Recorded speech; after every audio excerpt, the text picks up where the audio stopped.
we can go tit for tat and say, he said, she said, he said, she said. I think in the reality and the scheme of things, it's a fight that we have to have. We're both in the same generation, the same era, we're both heavyweight champions of the world. So with that being said, as I said, like, there's no fantasy contracts. It's a situation where it's reality. Like, I don't like coming to a stage in my career when I'm just talking about what I'm worth and negotiations and what we're bringing to the table. It's a fight that has to happen. I'm waiting for you. I'm waiting for you. I'm waiting for you. Go on. Go on. I'll get the job done. No, you won't. Yeah. Either way, I'm waiting for you. I'm gonna get the job done. Either way, I'm waiting. Either way, he waiting for you. This can't wait. I can see that's no problem. I've got two of them as well.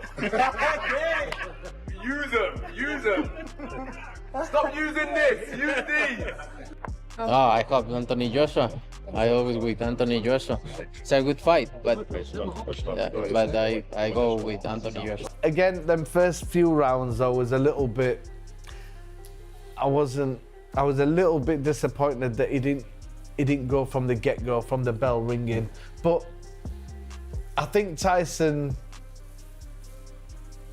Honestly, I don't. You know, this is gonna sound mad to you, but when I always thought about when I'm gonna be asked this question. Would it be unbelievable if I was to say that could be a draw? Anthony Joshua fires a brutal warning at Tyson Fury ahead of their mega fight, raising tensions and setting up a fierce heavyweight showdown everyone is waiting for. Promising a brutal beating, Joshua insists he is coming fully prepared to shut Fury down and make sure he does no talking inside the ring, clearing his biggest hurdle of 2026. Looking at it like this, that is a very iconic moment. Now I need to go in there and do the job and get the W. Come to Saudi, July 25th, I'll welcome you in the ring. If you're serious, come out and we can get talking then.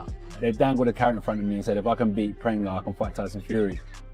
So I'm pretty locked in on getting the job done because that's the fight that I dream of. It's a big opportunity for me. This year is a big year for me.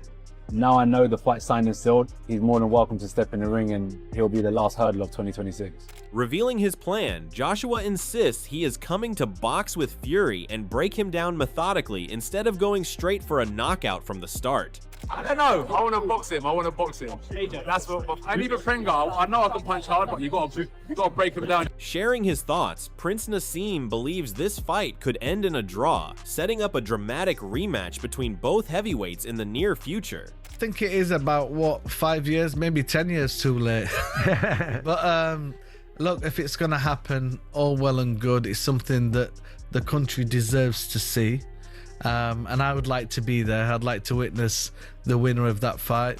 I've actually just said on TalkSport that I think it possibly may be a draw. What, really?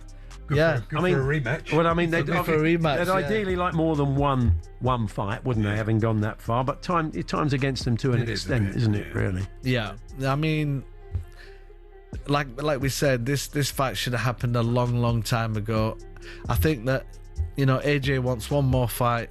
According to Prince Nassim, for many years he felt Fury made Joshua look silly, but now he believes the situation has completely changed between them. Years and years ago, I mean, Tyson, for me, had this awkward style and this great boxing style where he could make AJ look silly. That's the truth. Yep. Things have changed now. Yep, I agree. Things have changed now.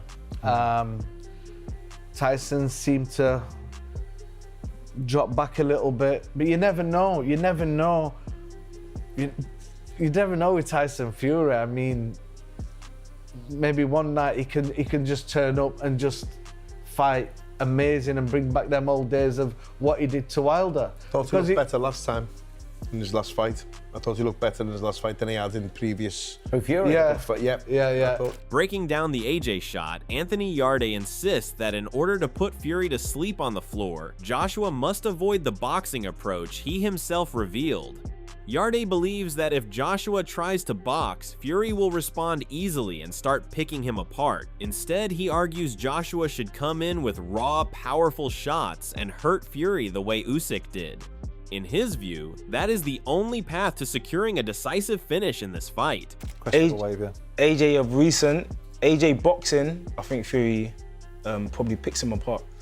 But if AJ happens to get this, you know, rough and tough thing back where he wants to fight and just let shots off, if he hurt Fury how Usyk did, he'll finish him. I was the exact opposite, you know.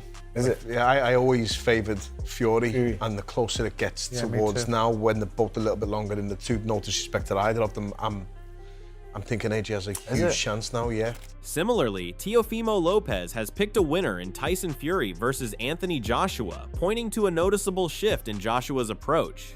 Lopez believes Joshua now looks more composed and sharper in movement, crediting his recent work with Team Alexander Usyk for the improvement. He explains that the change is clear when comparing his older performances where rhythm and balance looked inconsistent.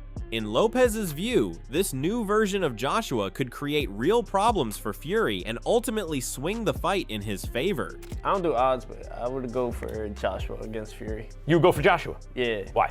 I just think overall, him working with Usyk, I think that they've got a good game plan. You might get drug tested after the show. Hopefully you're clean. I am.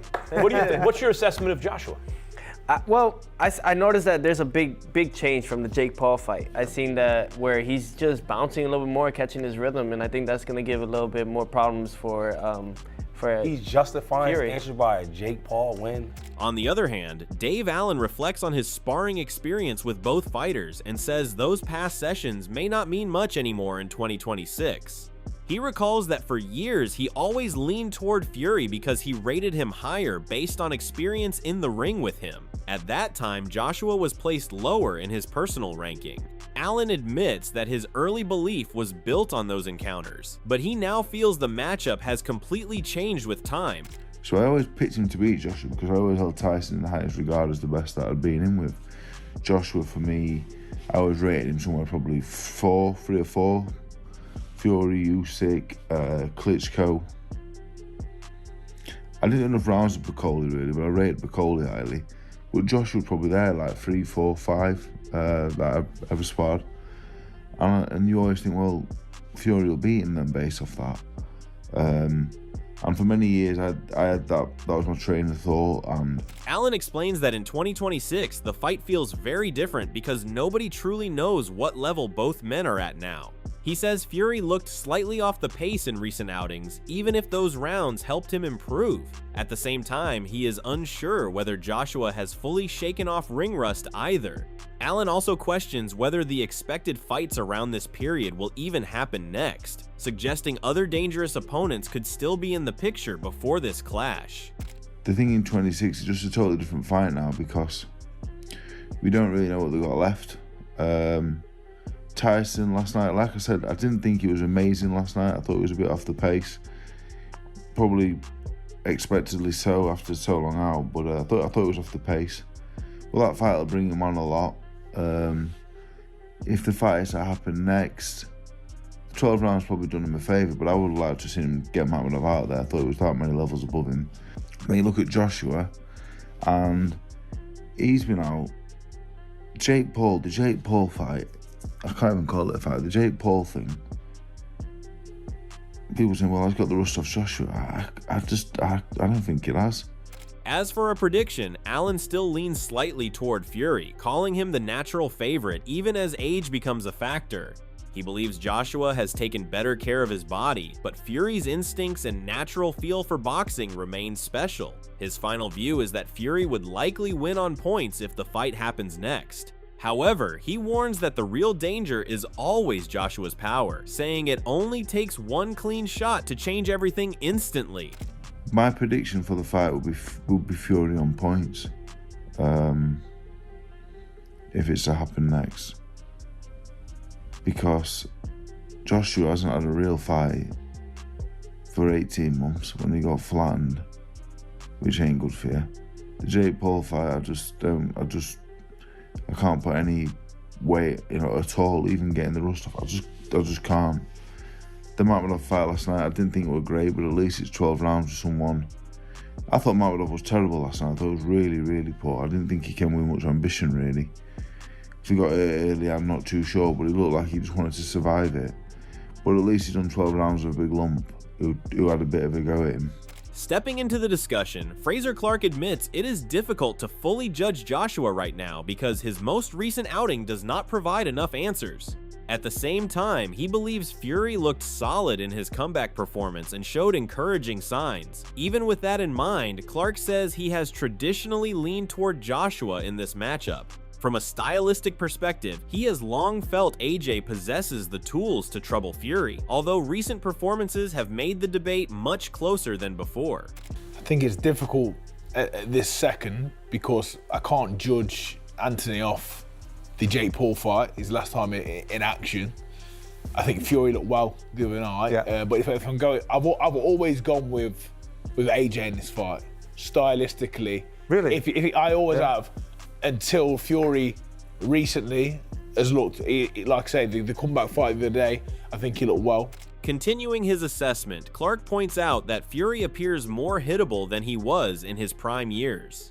He believes the movement has slowed slightly and that opponents are finding more opportunities to land clean shots. In his view, those changes give Joshua a better chance than many would have expected a few years ago. However, Clark also notes that questions remain around AJ himself, particularly whether he still carries the same confidence and aggression, making this a difficult fight to call.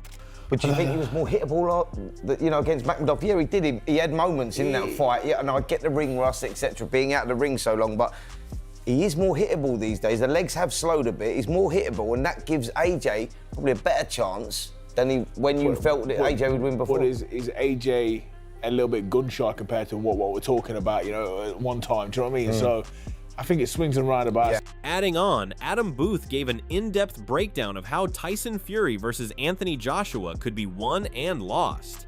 Booth explains that Fury is extremely difficult to deal with because he rarely gives opponents clear openings. His reach, size, movement, and ability to control distance allow him to score while limiting opportunities coming back. On the other side, Booth believes Joshua can be vulnerable when stationary.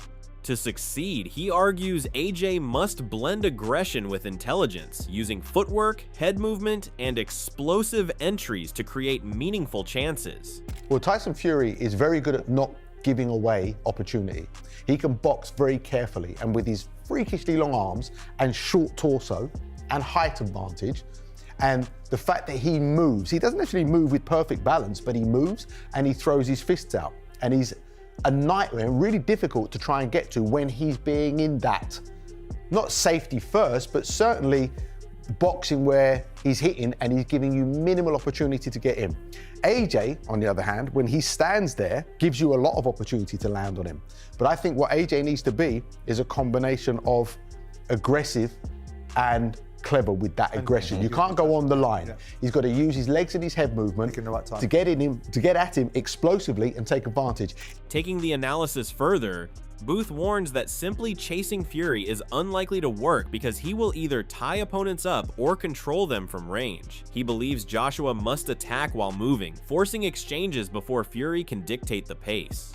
At the same time, Booth notes that Fury has the experience and ring IQ to calm situations down and exploit mistakes if AJ becomes reckless. Because of that, he sees realistic paths to victory for both men and expects an intense fight where every decision matters. If you try and get in and then punch, Tyson's going to tie you up.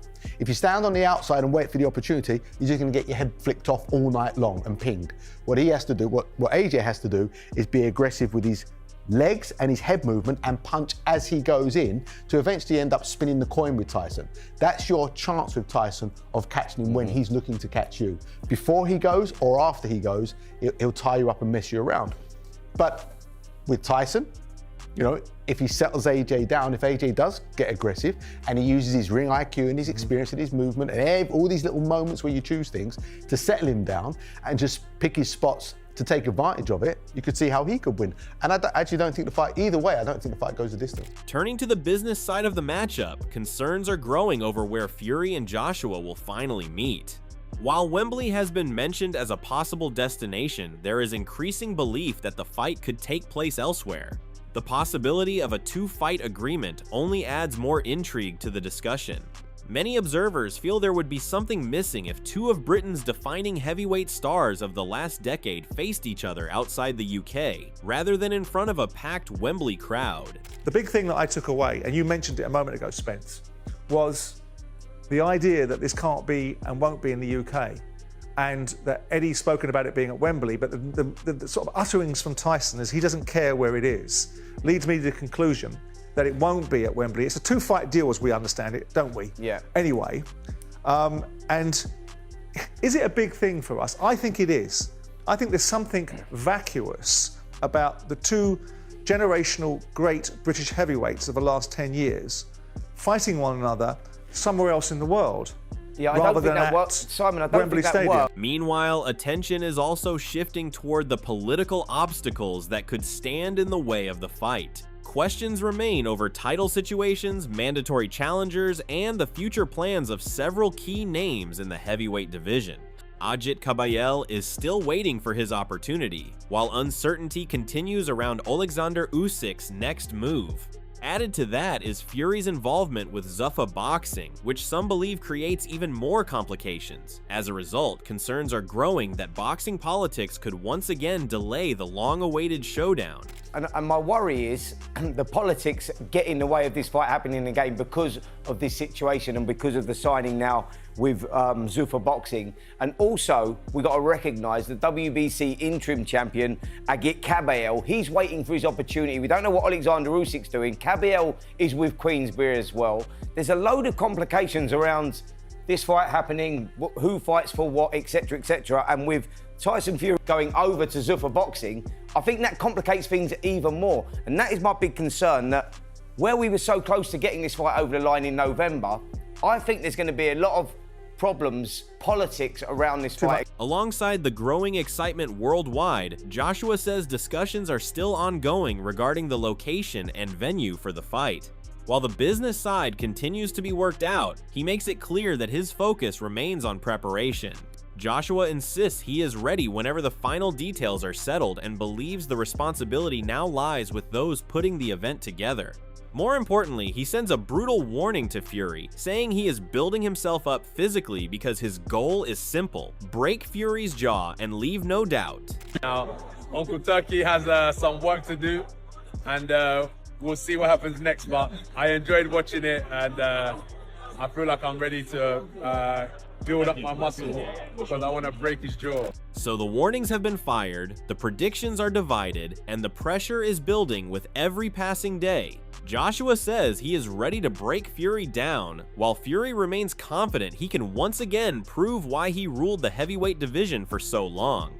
But when these two rivals finally share the ring, only one can walk away with the last word. Who have you got winning this mega fight? Drop your prediction in the comments and make sure to subscribe for more boxing news, breakdowns, and fight updates.